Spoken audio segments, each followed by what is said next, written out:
En complément tout à l'heure. Pour le groupe Horizon, Monsieur Henri Alfandari. Ah, d'accord.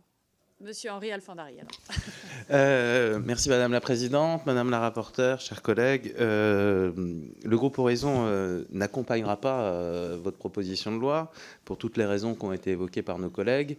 Moi, je reste extrêmement étonné qu'une partie du travail qui a été fait lors de la dernière mandature ne soit pas repris dans le projet de loi de finances, ne soit pas repris sur des textes à venir, puisqu'on avait bien évoqué le fait que protéger nos concitoyens et les petites entreprises sur une remontée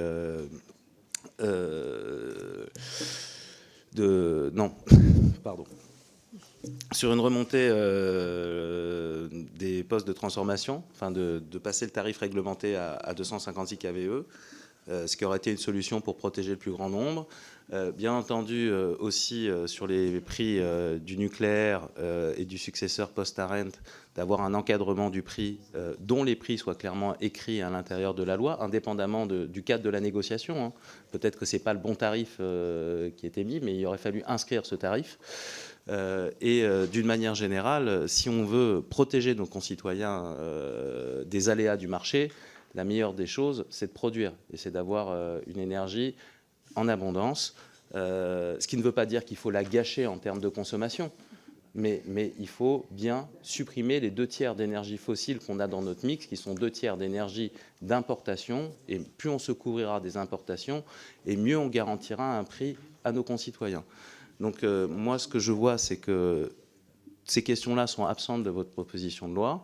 On peut saluer l'envie d'arriver à un coût qui est plus proche des coûts de production pour nos concitoyens et les entreprises, dans un contexte de compétitivité internationale sur les tarifs de l'énergie extrêmement tendus. Mais je ne crois pas que ce que vous proposez y réponde, donc le groupe Horizon s'y opposera.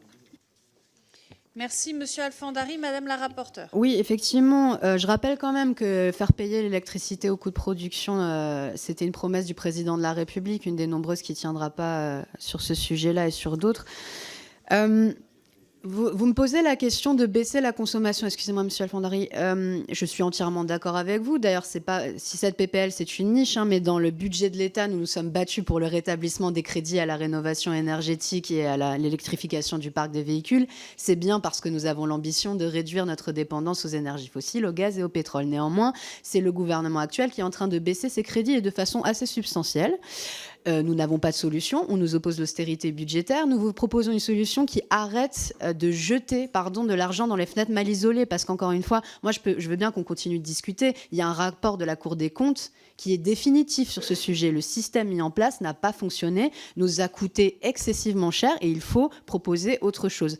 J'entends beaucoup de critiques, mais c'est vrai, peu de propositions alternatives sur les systèmes qu'on pourrait mettre en place. Et comme nous avons dit, on aura l'occasion d'y revenir, l'article 4 du projet de loi de finances est insuffisant.